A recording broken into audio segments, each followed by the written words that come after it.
dengan nama dokternya. Ini kan kalau Reza Gladys kalau live gini nih. Misal dia bilang gini nih. Kayak mana?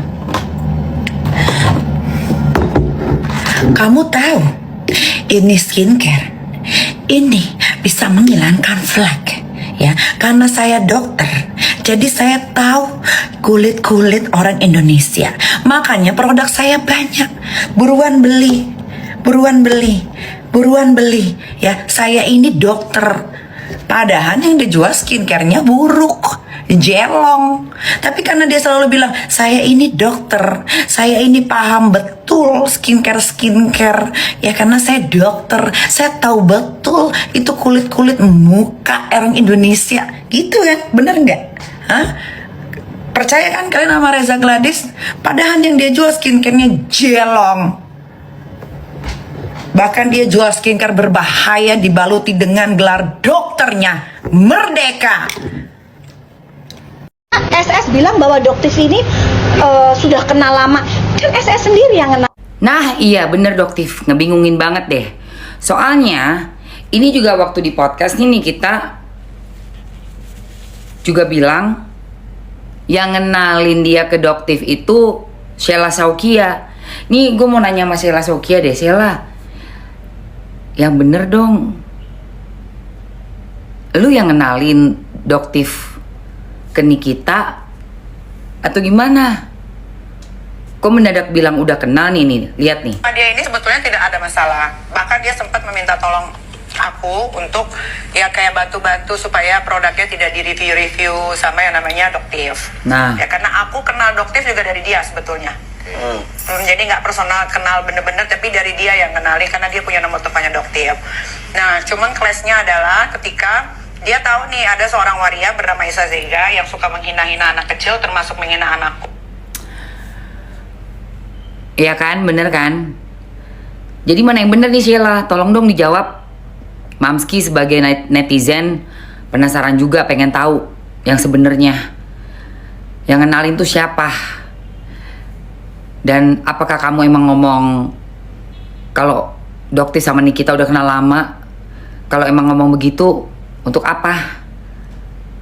Coba deh, jujur please, jujur. Hal-hal yang gue paling tunggu nanti di persidangan. Hakim akan bertanya kepada Ibu Nikita Mirzani. Kepada Ibu Nikita Mirzani, Dr. Gladys telah melaporkan Anda sebagai seseorang dalam kasus pemerasan uang 4M. Apakah benar? Nikita Mirzani menjawab, tidak, saya artis. Kalau Anda ingin bertemu saya, bayar. Saya sibuk. Dia yang menawarkan kepada saya tidak pernah mengenal dia.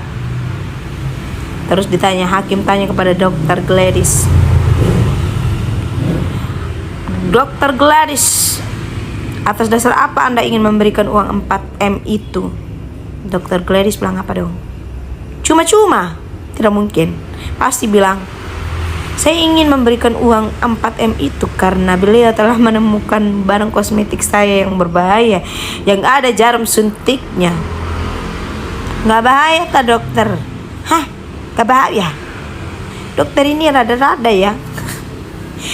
Sudah tahu kau salah, kau pun melaporkan diri. Berarti akhirnya masyarakat tahu kalau kau selama ini jual jarum suntik, jual kosmetik yang berbahaya. Selama ini orang itu tidak pernah omong kau bernama dokter. Hah? Dokter Gladys ini, kau sebenarnya yang pergi kasih masuk ke kepala di Guang Singa.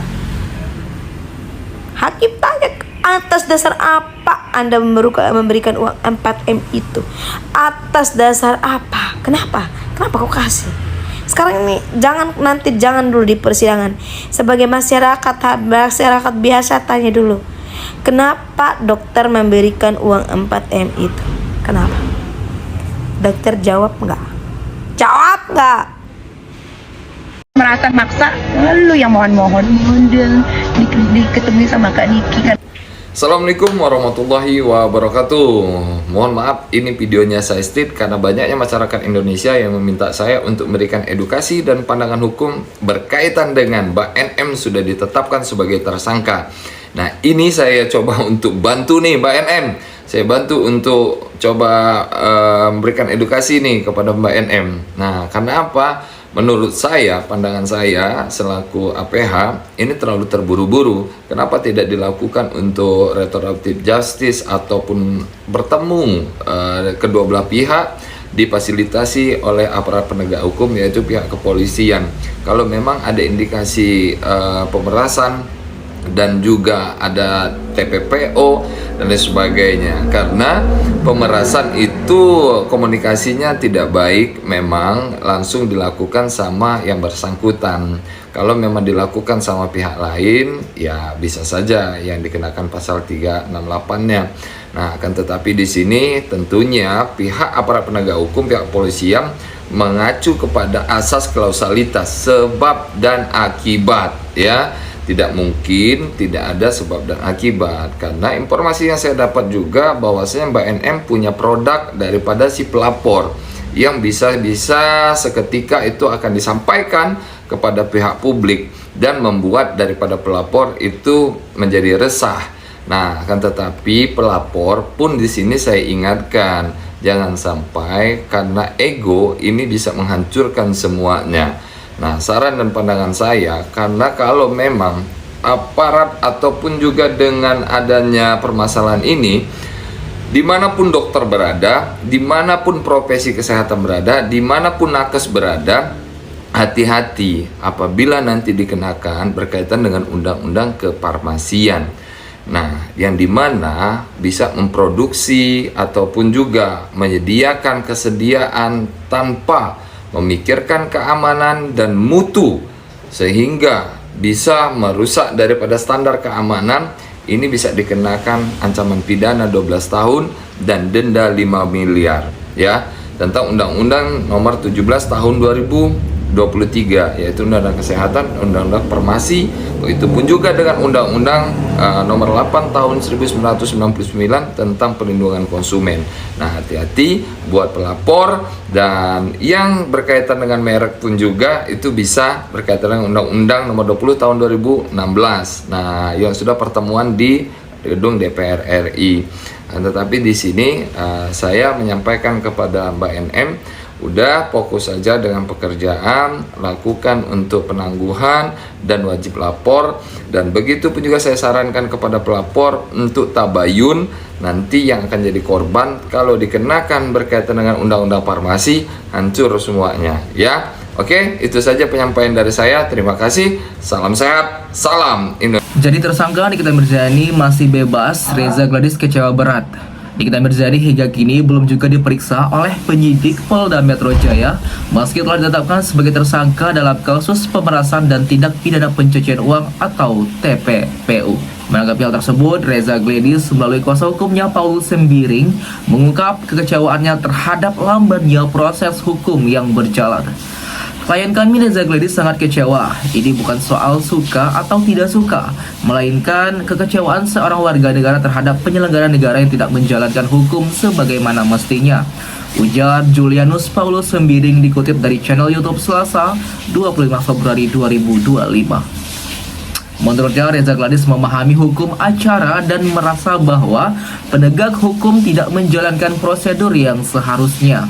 Lebih lanjut, ia menegaskan bahwa polisi sudah memiliki 9 alat bukti kuat yang mendukung penetapan Nikita Mirzani sebagai tersangka. Polisi menyebut ada 9 barang bukti, mulai dari tangkapan layar percakapan, rekaman, dan lainnya jelasnya.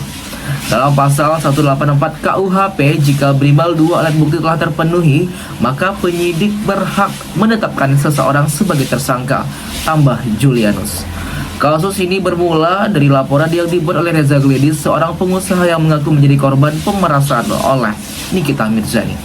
Reza menyebut bahwa dirinya mengalami tekanan dan ancaman yang mengarah pada dugaan tindak pemerasan yang kemudian diperparah dengan dugaan praktik pencucian uang.